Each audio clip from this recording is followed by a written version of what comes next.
श्री गणेशाय नमः। स्वामी कार्तिक और गणेश की बाल लीला, दोनों का परस्पर विवाह के विषय में विवाद, शिवजी द्वारा पृथ्वी परिक्रमा का आदेश, कार्तिकेय का प्रस्थान, गणेश का माता पिता की परिक्रमा करके उनसे पृथ्वी परिक्रमा स्वीकृत कराना, विश्व रूप की सिद्धि और बुद्धि नामक दोनों कन्याओं के साथ गणेश का विवाह और उनसे क्षेम तथा लाभ नामक दो पुत्रों की उत्पत्ति, कुमार का पृथ्वी परिक्रमा करके लौटना और क्षुब्ध होकर क्रौंच पर्वत पर चला जाना, कुमार खंड के श्रवण की महिमा। शिव पार्वती ने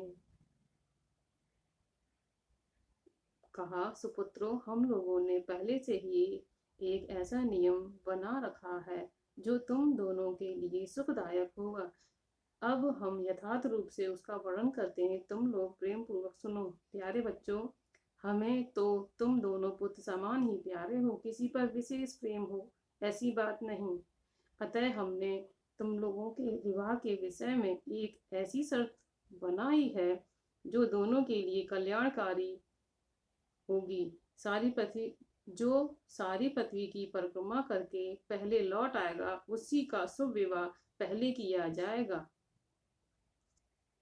ऐसी बात सुनकर कार्तिकेय षण्मुख तुरंत पृथ्वी की परिक्रमा के लिए चल दिए, परंतु गणेश जी बोले, पिताजी एवं माताजी, मैंने आप लोगों की पूजा करने के लिए यहाँ दो आसन स्थापित किए हैं, आप दोनों इस पर विराज हो और मेरा मनोरथ पूर्ण कीजिए। ब्रह्मा जी कहते हैं, मुने, गणेश जी की बात सुनकर पार्वती और परमेश्वर उनकी पूजा ग्रहण करने के लिए आसन पर विराजमान हो गए। तब गणेश ने उनकी विधि पूर्वक पूजा की और बारंबार प्रणाम करते हुए उनकी 7 बार प्रदक्षिणा की।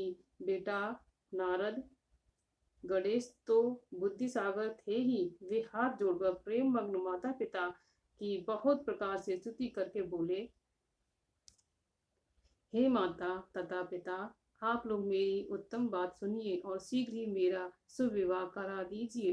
ब्रह्मा जी कहते, मुने, महात्मा गणेश का ऐसा वचन सुनकर वे दोनों माता पिता महाबुद्धिमान गणेश से बोले, शिव ने कहा, बेटा तू पहले कानों सहित इस सारी पृथ्वी की परिक्रमा तो करा, कुमार आया गया, तू भी जा और उससे पहले लौट आ, तब तेरा विवाह पहले करा दिया जाएगा। ब्रह्मा जी कहते हैं, मुने, नियम परायण गणेश माता पिता की ऐसी बात सुनकर कुपित और तुरंत बोल उठे।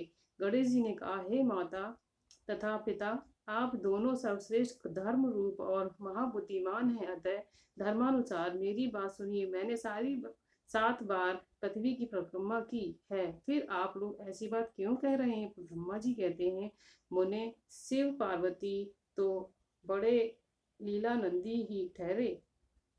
वे गणेश का कथन सुन लौकिक गति का आश्रय लेकर बोले। श्री पार्वती ने कहा, पुत्र, तूने समुद्र पर्यंत विस्तार वाली बड़े बड़े काननों से युक्त इस सप्त द्वीप वाली विशाल पृथ्वी की परिक्रमा कब कर ली? ब्रह्मा जी कहते हैं, मुने, जब शिव पार्वती ने ऐसा कहा तब उसे सुनकर महाबुद्धिमान गणेश बोले। गणेश जी ने कहा, माताजी और पिताजी, मैंने अपनी बुद्धि से आप दोनों शिव पार्वती की पूजा करके प्रदक्षिणा कर ली है, अतः मेरी समुद्र पर्यंत पृथ्वी की परिक्रमा पूरी हो गई। धर्म के संग्रह भूत वेदों और शास्त्रों में जो ऐसे वचन मिलते हैं वे सत्य हैं अथवा असत्य। जो पुत्र माता पिता की पूजा करके उनकी प्रदक्षिणा करता है उसे पृथ्वी परिक्रमा जनित फल सुलभ हो जाता है। जो माता पिता को घर पर छोड़कर तीर्थ यात्रा के लिए चले जाते हैं वह माता पिता की हत्या से मिलने वाला पाप का भागी होता है, क्योंकि पुत्र के लिए माता पिता का चरण सरोज ही महान तीर्थ है। अन्य तीर्थ तो दूर जाने पर ही प्राप्त होते हैं, परंतु धर्म का साधन भूत यह तीर्थ तो पास में ही सुलभ है। पुत्र के लिए और स्त्री के लिए ये दोनों सुंदर तीर्थ घर में ही वर्तमान हैं। ऐसा जो वेद शास्त्र निरंतर उद्घोषित करते रहते हैं उसे फिर आप लोग असत्य कर दीजिए। निसंदेह वेद भी असत्य हो जाएगा और वेद द्वारा वर्णित आपका यह स्वरूप भी झूठा समझा जाएगा। इसलिए या तो शीघ्र ही मेरा शुभ विवाह करा दीजिए अथवा यूं कह दीजिए कि वेद शास्त्र झूठे हैं। आप दोनों धर्म रूप हैं, अतः भली बात विचार करके इन दोनों में जो परमोत्त प्रतीत हो उसे प्रयत्न पूर्वक करना चाहिए। ब्रह्मा जी कहते हैं, मुने तब जो बुद्धिमानों में श्रेष्ठ उत्तम बुद्धि तथा महान ज्ञानी है वे पार्वती नंदन गणेश इतना कहकर चुप हो गए। उधर वे दोनों पति पत्नी जगदीश्वर शिव पार्वती गणेश के वचन सुनकर परम विस्मित हुए। तदंतर वे यथार्थवासी एवं अद्भुत बुद्धि वाले अपने पुत्र गणेश की प्रशंसा करते हुए बोले, बेटा तू महान आत्मबल से संपन्न है, इसी से तुझमें निर्मल बुद्धि उत्पन्न हुई है।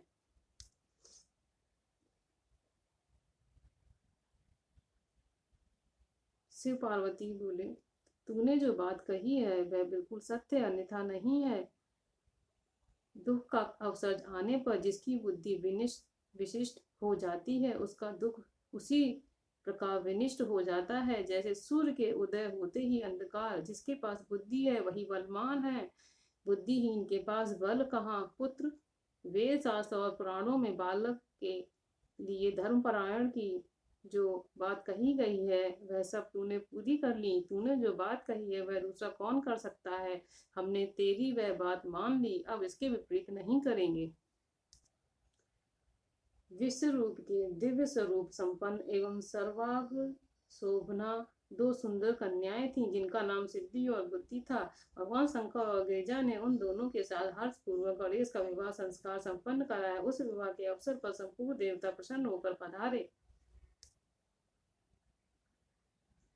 उन दोनों पत्नियों के दो दिव्य पुत्र उत्पन्न हुए। उनमें गणेश पत्नी सिद्धि के गर्भ से क्षेम नामक पुत्र पैदा हुआ और बुद्धि के गर्भ से जिस परम सुंदर पुत्र ने जन्म लिया उसका नाम लाभ हुआ। इस प्रकार जब गणेश अचिंत्य होकर सुख भोग करते हुए निवास करने लगे तब दूसरे पुत्र स्वामी कार्तिक पृथ्वी की परिक्रमा करके लौटे। उस समय नारद जी ने आकर कुमार स्कंद को सब समाचार सुनाए। यह सब सुनकर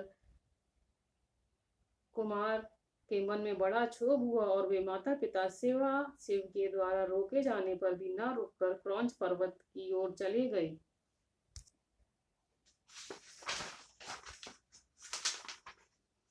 देवर से उसी दिन से शिव पुत्र स्वामी कार्तिक का कुमारत्व प्रसिद्ध हुआ।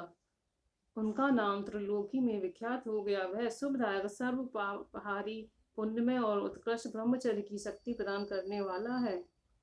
कार्तिक की पूर्णिमा को सभी देवता ऋषि तीर्थ और मुनीश्वर सदा कुमार दर्शन करने के लिए क्रौंच पर्वत पर जाते हैं।